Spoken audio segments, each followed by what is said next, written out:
काँग्रेसनं हे जे काय ट्विट केलेलं आहे त्यांच्या अकलेचं दिवाळ निघालेलं आहे.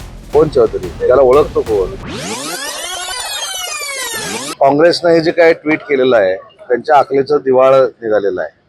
माननीय सुनेत्रा वहिनी अजितदादांच्या पश्चात अतिशय सक्षमपणानं उपमुख्यमंत्री म्हणून आणि महाराष्ट्राच्या पहिल्या उपमुख्यमंत्री म्हणून काम करतायत. तर त्यांच्याबद्दल असं बोलत असताना खरं तर काँग्रेस पक्षाच्या लोकांनी विचार करायला पाहिजे होता. आणि काँग्रेसनं सुनेत्रा वहिनींच्या बाबतीमधली ही भूमिका घेतल्यामुळं त्यांचं महिला भगिनींबद्दलचं महाराष्ट्राचं धोरण देखील आपल्या लक्षात आलं असेल.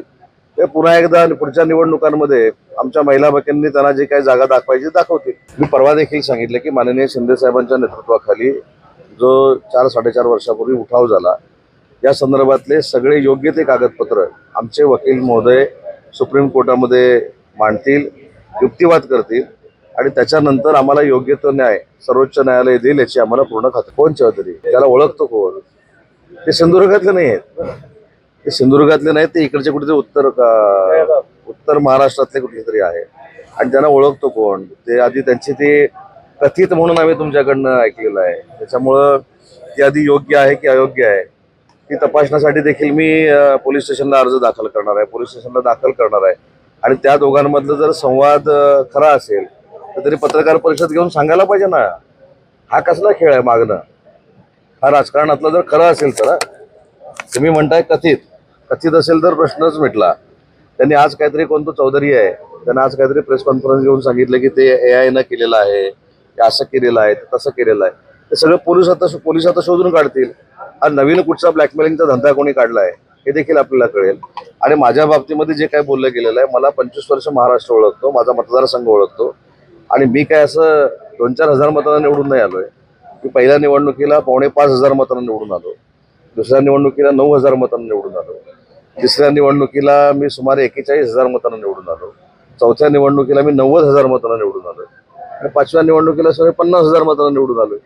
त्याच्यामुळे माझ्या मतदारसंघातल्या लोकांचा माझ्यावर 100% विश्वास आहे.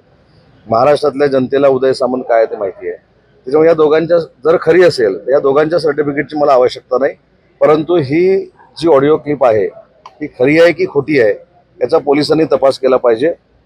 आणि ती जर खरी निघाली तर आमच्यासारख्यांची हे बदनामी करतायत म्हणून त्यांच्यावर FIR दाखल झाली. पंकजाताईंचं मी काय वक्तव्य बघितलेलं नाही, परंतु आपण जे विचारताय त्याच्यावरनं पंकजाताई अतिशय सक्षमपणानं भारतीय जनता पार्टीच्या नेत्या म्हणून काम करतायत, एक महिला भगिनी म्हणून काम करतायत. मुंडे साहेबांच्या पश्चात अतिशय चांगलं काम त्यांचं सामाजिक स्तरावर देखील आहे, समाजामध्ये देखील आहे आणि महाराष्ट्रामध्ये देखील आहे.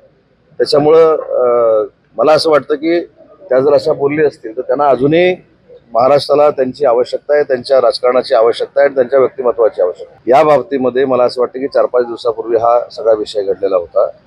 त्याच्यानंतर अनेक पत्रकार परिषदा त्याच्यामध्ये झालेल्या आहेत.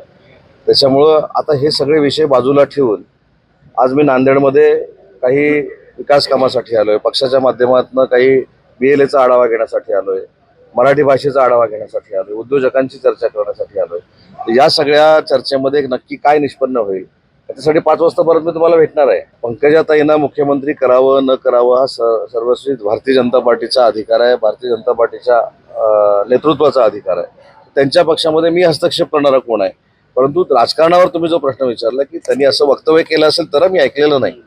तर अजूनही महाराष्ट्राला पंकजाताईंच्या म्हणजेच गोपीनाथ मुंडे साहेबांच्या वारशाची आवश्यकता आहे आणि म्हणून असा जर त्यांच्या मनामध्ये कुठे विचार असेल तर तो करू नये. हेली प्लांटच्या बाबतीमध्ये त्यावेळी पण मी तुम्हाला सांगितलं होतं की तुम्ही हा मला प्रश्न विचारला होता की नांदेडमध्ये हेली प्लांट होणार आहे का?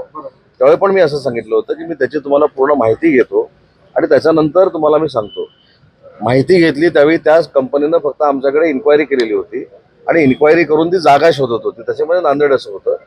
तर भविष्यामध्ये तो इथे येणार असेल तर त्याला जे काही लागेल त्या इंडस्ट्रीजला लागेल ती देण्याची भूमिका उद्योग विभाग म्हणून आमची. म्हणून मी मागच्या वेळी पण माझं उत्तर काढून बघा, माझ्या तुमच्या प्रश्नाचं उत्तर त्यावेळीचं पण तुम्ही काढून बघा की असा प्रोजेक्ट इथं नांदेडमध्ये येतो हे तुम्ही सांगितल्यानंतर मला कळलं असं मी त्यावेळी वक्तव्य केलं होतं. आणि त्यावेळी मी तुम्हाला असं सांगितलं बरोबर ना, पूर्ण खात्री घेऊन सांगतो.